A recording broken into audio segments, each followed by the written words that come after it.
The following program is intended for mature audiences. Football fans, the time is now. Give me a hell yeah! For the football show you never knew you wanted. Ladies and gentlemen, this is the Broken Helmet. Coming to you live on tape on this Sunday, December 14th, 2025. It is the football show you have never heard of before. It is the Broken Helmet.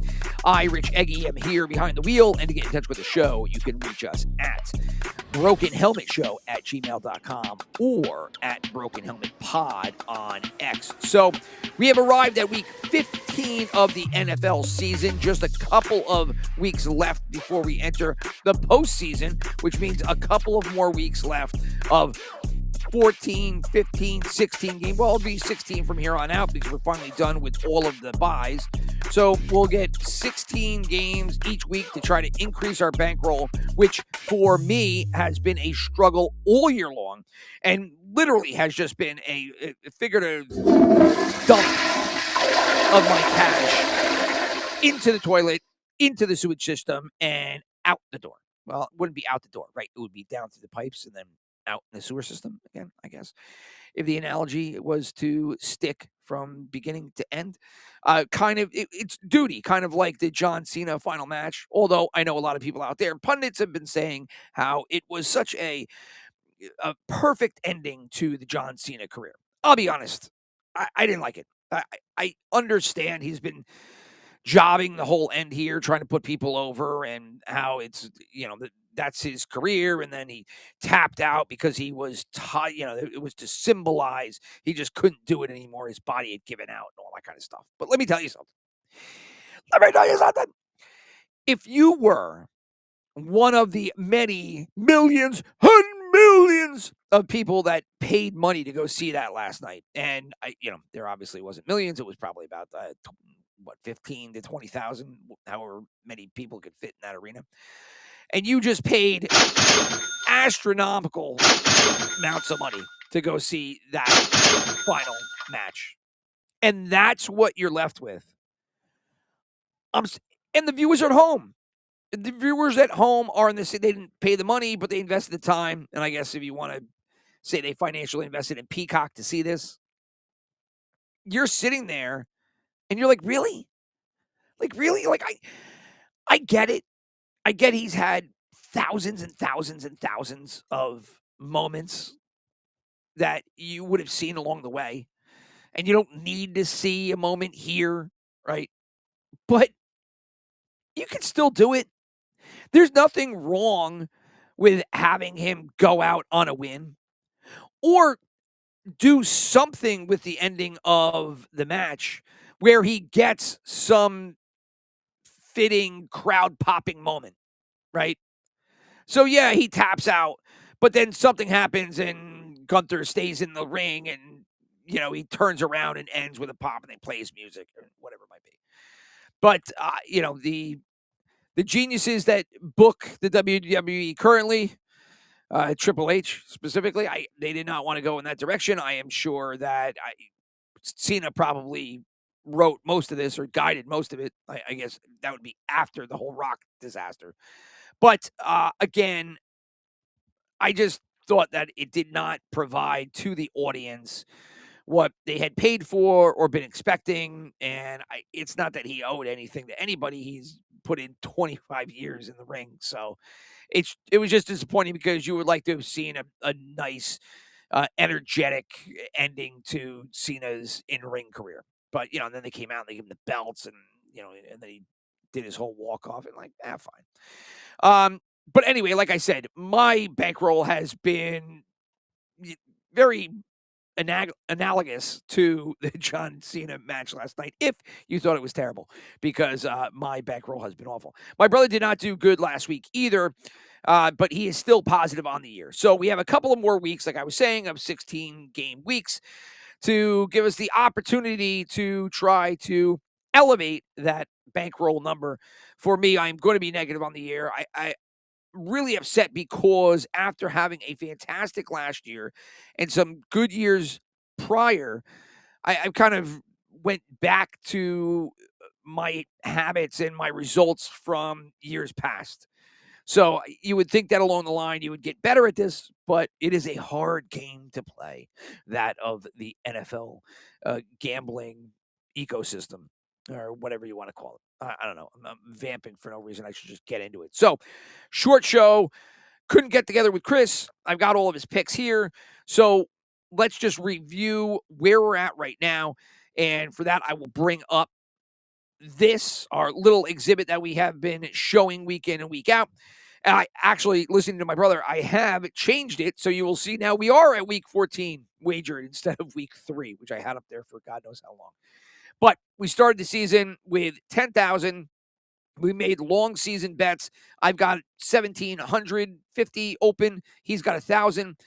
Now, where does that leave our bankroll? As of last week, I was at 5,400. He was just under 11,000.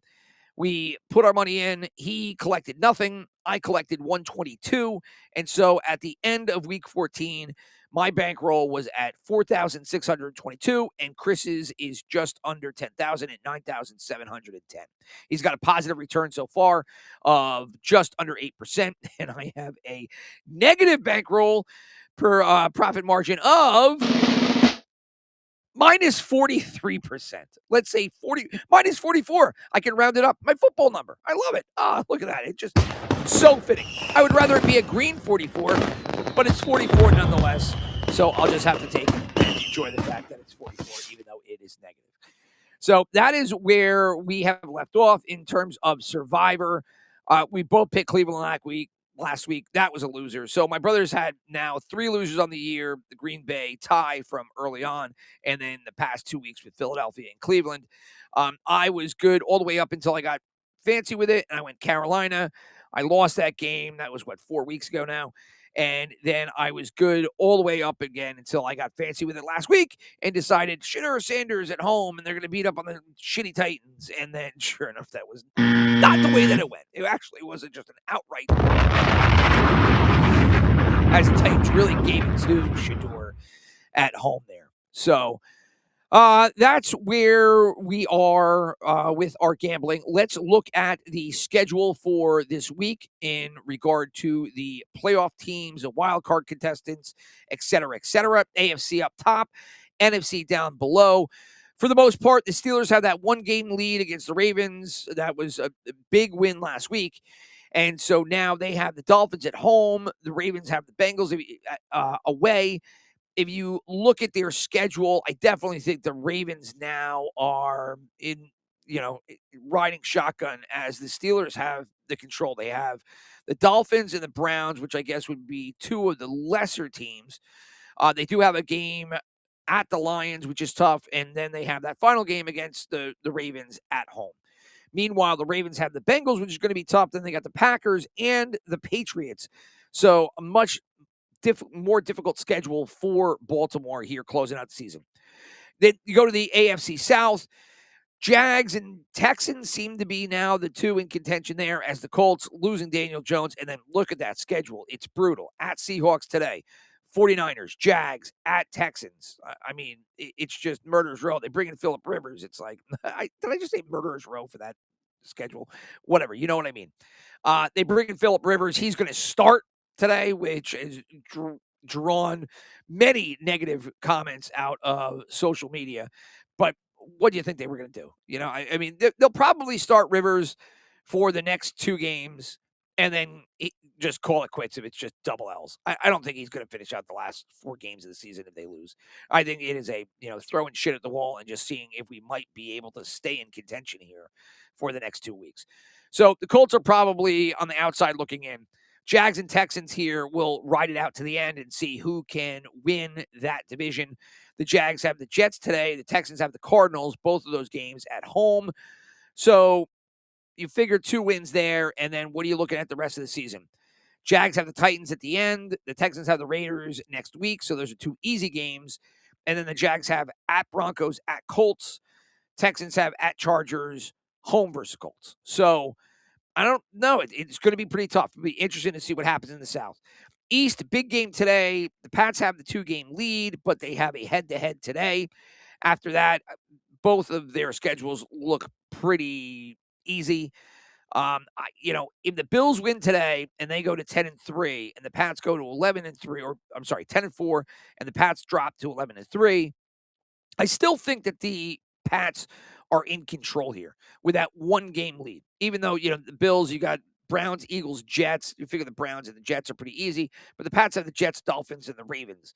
So I think that 2-game lead for New England right now is huge. And I think regardless of the events of today, I think the Pats probably close out the East. I think that's where they land. Then you go to the West, and most likely you're going to get 2 playoff teams out of this. Broncos in firm command there at 11-2. The Chargers have only 2 games back, and they both have pretty tough schedules, right? So you have, for the Broncos, Packers today at home, Jags at home, at Chiefs, home versus Chargers. Chargers have at Chiefs, at Cowboys, home versus Texans, at the Broncos. So very difficult schedules for both teams. I think with the Broncos having the 2-game lead, much like the Pats, that shores them up, pretty much for that crown. Chiefs, outside looking in. I don't know how they get in. They would have to win here out. Win Chargers, win Titans, win Broncos, win Raiders. I don't think that they win all 4 of those games, so I'm putting the Chiefs on the outside, but we'll pay attention because, they're not out of it quite yet. Go to the NFC.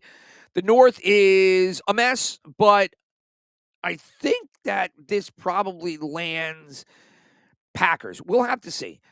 Bears had the Browns today. You figure they get a win. Packers have a tough game on the road against Green Bay. Against the Broncos, which I mentioned when I was talking about the AFC West. Then they have at the Bears, who they just beat last week, at home, and then they have to go on the road. They get to come back home, play the Ravens and the Vikings. Bears, Browns at home, easy game there. The Packer game, which I just mentioned, then they have to go on the road against the 49ers, and then home versus the Lions. Lions, meanwhile, are at 8-5, so they're 2 losses back from the Packers and 1 win back from both the Bears and the Packers. So they're in a rough spot here. Not to mention, they have to go on the road and fight the Rams today. Then they have to come home and play the Steelers. Another home game versus Vikings after that, and then on the road against the Bears. Still live. A win today would be huge, but I think it's going to be tough. And so they're going to be most likely looking at the wild card if they want to get in. Go to the West. I think all 3 of these teams get in. Rams, Seahawks, 49ers. I don't know who ends up on top of the West. I've been saying Rams for a while now. Unfortunately, the problem is that the Seahawks are just fucking, they're fighting. They're fighting and clawing away. They will not go away. They just will not go away. And so even though they have Sam Darnold at the helm, they have done everything to stay in the fight. They're 10-3. Defense is stellar. And so it'll be probably a coin flip here. You want to look at their schedules. The Rams have it easier at the back end with a game on the road against the Falcons and then a game home versus the Cardinals. You figure those are 2 layups. The next 2 are going to be tough, though. At home versus the Lions and then on the road against Seattle.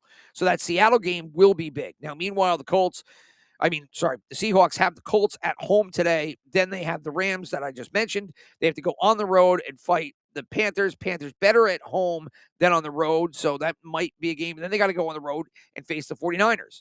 Flip over to the 49ers now, who are 9-4. They're 1 game back, but they have a Titans game at home today. Pretty easy. They got to go on the road against the Colts. We'll see what happens with the Colts after today. If it's a mess, that might be another layup. Home versus the Bears, who are going to be fighting to try to win the North. And then they're going to have that final game against the Seahawks. So the West right now really is unforeseen territory. We don't know what's going to line up. I'd probably lean into the Rams, but you just never know. East, I think, is pretty much settled. I know that the Cowboys are still technically live here, but they're not going to get in as a wild card. And I just can't see them taking over the East as they are 2 wins back, even though they're only 1 loss back. That tie against Green Bay will probably end up hurting both Green Bay and the Cowboys, although it'll help the Packers by eliminating that one loss. For the Cowboys, it hurts because it eliminates the one possible win. So, Eagles, you got Raiders, Commanders, Bills, Commanders. Cowboys, you got Vikings, Chargers, Commanders, Giants. So, again, very easy schedules, but I think the Eagles have the East locked up just by default. And then you have the South.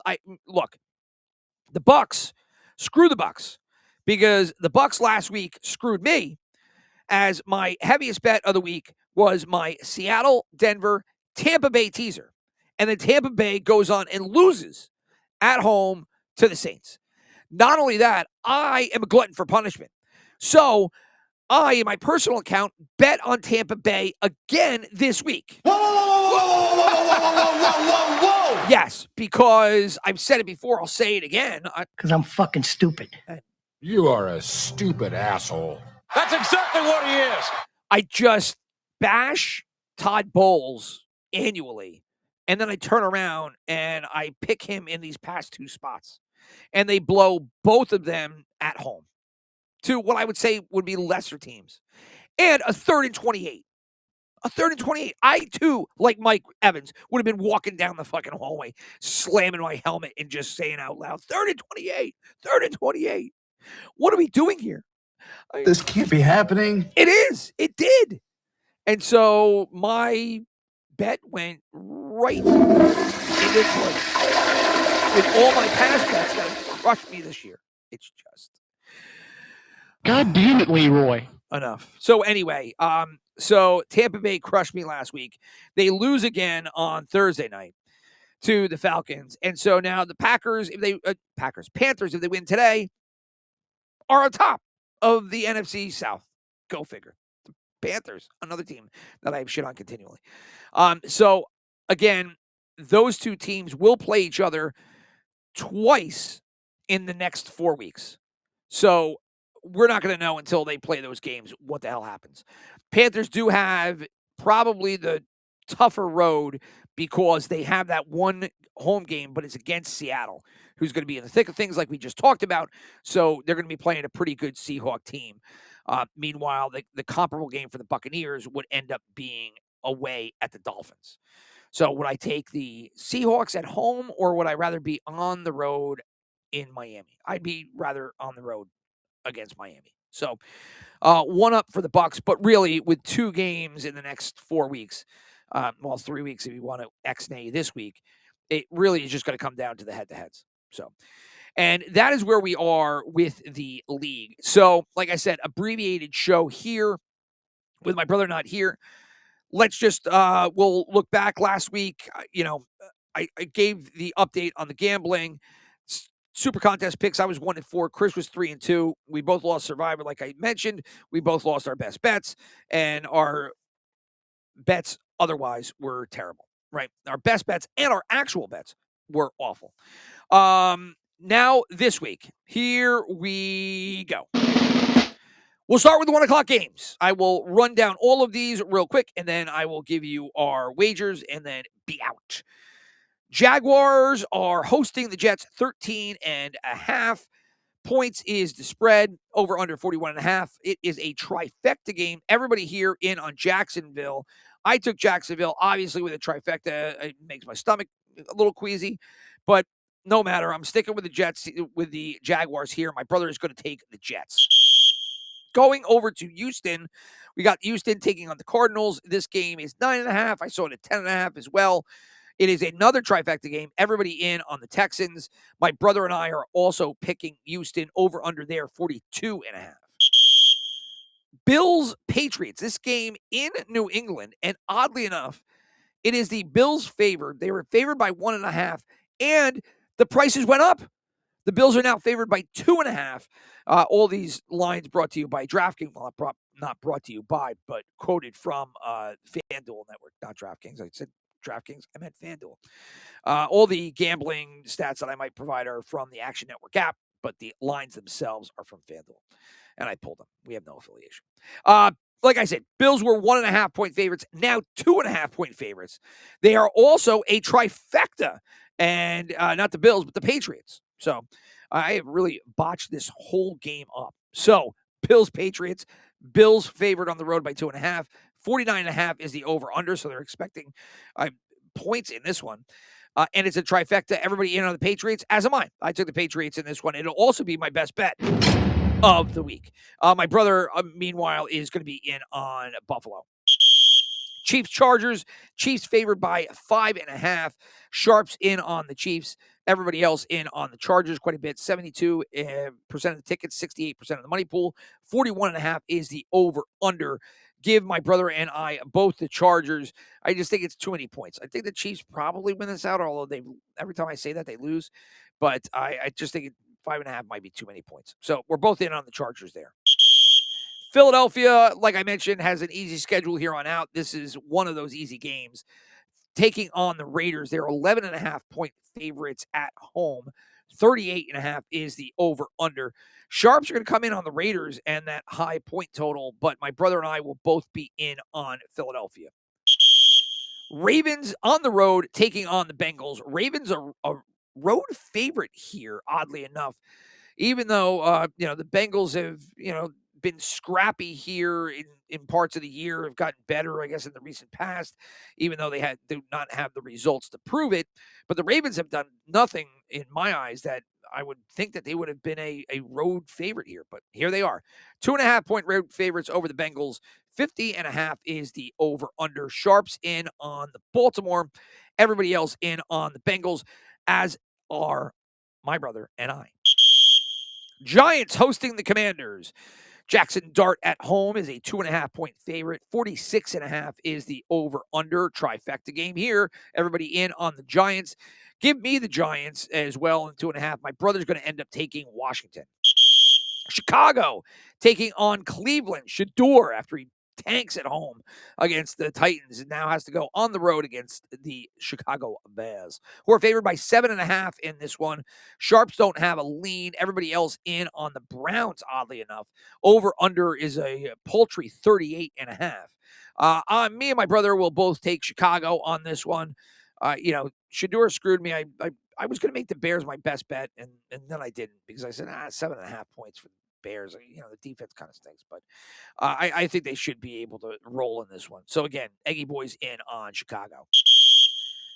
4 o'clock games. We've got 5 of them today, if you can believe that one. 49ers Texans is the first of those 5. This game going to be in San Francisco. 49ers favored by 12.5 points. 44.5 is the over-under. Sharps going to be in on the Titans and the big spread, but everybody else is in on San Francisco, as are Chris and I. Rams hosting the Lions. Good game here, and it's at 4 o'clock, which is perfect. I don't even know if it's a national game. I would imagine of all these games, that would be the national game. Again, with Jets and Giants, we got the doubleheader here in New York. Market is bogged down with crap, so we'll get a doubleheader in the 5 o'clock hour or the 4 o'clock hour, and I think it'll be Rams-Lions. Good game. Rams favored by 5.5 at home. Over-under is 54.5. The Sharps are in on the Rams. Everybody else in on the Lions. Quite a bit, too. 77% of the tickets, 69% of the Lions. So give me the Rams, but give my brother Detroit in this one. Panthers on the road against the Saints. Panthers a 2.5 point road favorite here. 40.5 is the over-under. The Sharps are in on the Saints, but everybody else in on the Panthers. Both my brother and I are taking the Saints here. Packers Broncos, another good game, also at 4 o'clock. Packers on the road favorites by 2.5 points over Bo Nix in Denver. 42.5 is the over-under. Sharps in on the Packers, but everybody else in on Denver. I am going to be taking the Packers, as will Chris. Seahawks Colts, the return of Phillip Rivers. Go figure. Seattle favored by 13.5 at home over the Colts. 42.5 is the over-under. There is no sharp lean. The tickets are like at 50-50 right now, so there's no lean there. And then there is a 1% lean in terms of the money pool. So this game is a toss-up, and that's basically just because it's 13.5 points. But I'm going to end up taking Seattle on those points, as will Chris. Then it brings us to Sunday Night Football, where you have the Dallas Cowboys taking on the Minnesota Vikings. Cowboys favored by 6.5 in this one. 47.5 is the over-under. The Sharps are going to lean in on Minnesota, but meanwhile, everybody else will be in on the Cowboys. 68% of the tickets and 67% of the money pool. So give my brother and I both the Cowboys in this one. A lot of points, but J.J. McCarthy has this one good game, and we're supposed to think that he's, capable now. No, he's not. So give me the Cowboys at home there and the 6.5. And that leaves one game, and that is the Monday Night Football game, where we have the Pittsburgh Steelers looking to close out a W at home and keep that one-game lead in the AFC North as they take on the Dolphins at home. Steelers favored by 3 against Miami. 41.5 is the over-under. And this is a trifecta game as everybody's in on the Dolphins, obviously, with a Monday night game. Same with the Sunday night game. You will see these numbers shift quite a bit, but right now it is a trifecta as 52% of the tickets and 63% of the money pool are both in on Mike McDaniel and the Dolphins. Go figure.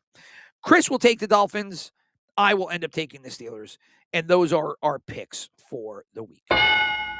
That leaves us one thing left to talk about, and that is right there, our picks and our wagers. So we will go with our best bets. Give me New England. Give Chris the Green Bay Denver under.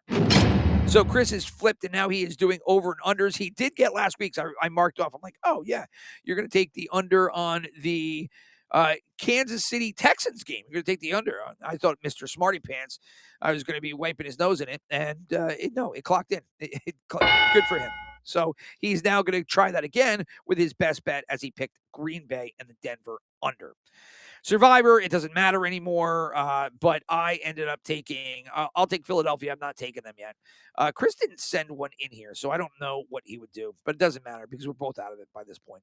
But what the events that have happened in Circus Survivor have been really crazy, especially the really big Circus Survivor contest that they had this year.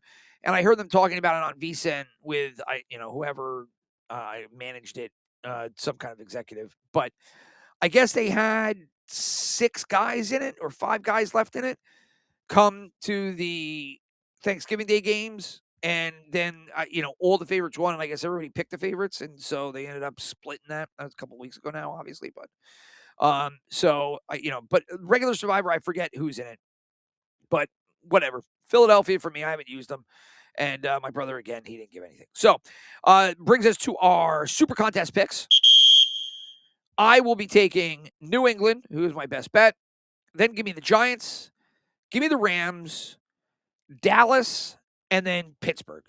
As for my brother, he's going to take the opposite of me with Buffalo.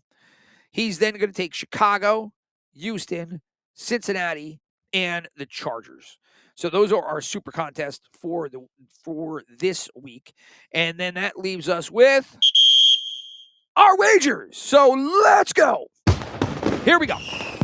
Like I said, my brother, he's got $9,700 left in his kitty, with $1,000 still in long season bets.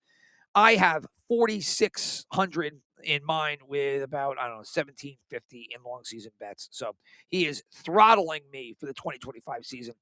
But more so, I've been throttling myself. I had such a bad year, and I'm really upset about it, frustrated. Because a lot of this stuff I bet in my own personal account. So I'm down there too. And, you just think that you would not make the same mistakes over and over again. But, I love to link legs of parlays, and it has not worked in my favor this year. Even adjusting the spreads, which I had success with last year, I haven't had this year, and I've had so many of these one leg wrong teases, alt spreads. Last week, it was Seattle, Tampa Bay, Denver. That was my biggest bet of the week, and then Tampa Bay ended up losing at home. I just needed them to win by a field goal, and that was it. So here we go. I am in second place, so I will go first. And my bets will be New England, but change it. I'm not going to take New England minus 2.5. I'm going to flip that. I'm going to make New England the favorite by 2.5. So with that, that juices my odds up a little bit and give me 400 to bring back 552 or whatever. 552 is the reward. So give me that. Well, that would be 400 to pull back 952 if I was to hit. Then give me 2 parlays, all spread parlays. Give me a field goal, 3-team field goal parlay. So all these teams by 2.5. Houston, Chicago, Rams. Give me 100 to pull back 231. And then take that New England best bet of mine, throw New England in with a field goal. So then you have a 4-team field goal parlay with New England. But I'm not giving New England, New England's minus 2.5 in this one. And so then throw 122 onto that to pull back 670. So again, my biggest bet of the week is New England minus 2.5. I'm making them a favorite. And then I have 2 field goal parlays. These are teams by minus 2.5. Houston, Chicago, Rams. And then a second one with all those 3 teams plus New England. Now, over to my brother. He's going to take moneyline parlay. Chicago and Cincinnati, 250 for 740 in return. He's going to do a field goal parlay, minus 2.5 for these 3 teams. Philadelphia, Houston, and Seattle, 250 to bring back 465. He's going to do an alt line parlay. Buffalo plus 7.5, so they can lose by a touchdown. Jacksonville minus 6.5. They have to win by a touchdown. And then Houston and Kansas City, both by field goals, both of those teams minus 2.5. So those 4 teams, 350 for 1050 in return. The next is a 3-legged parlay. Alt spreads, Seattle minus 6.5, San Francisco minus 6.5, Green Bay money line. 250 to bring back 850 for that one. And then the final one is Detroit money line, New Orleans money line, Dallas minus 2.5. So you're looking at 2 dog wins and then Dallas winning by a field goal. And that is 150 for 1570 coming back on that one. And, I guess I could see it, right? I mean, Dallas, I think that's probably a lock. Like Dallas minus 2.5 would be probably my best bet of the week if it was existing. New Orleans and Detroit, I can see them both winning, right? New Orleans is home against Carolina, and then Detroit is fighting for their lives against the Rams, who, remember, a couple weeks ago lost to Carolina. So, it's not like they're, infallible, right? And that is it. That's all of the bets for the week. So with that, we will punch out, like I said, abbreviated. I did this one in 34 minutes. So, look at that. Congratulations to me. Give yourself a little bit of a golf clap there. Job well done. Short, quick, to the point. Again, thank you for listening. Everybody, best of luck with all of your bets in Week 15. And then tune in next week for more of the same. Hopefully good picks, not more of the same. Bad picks. Tommy?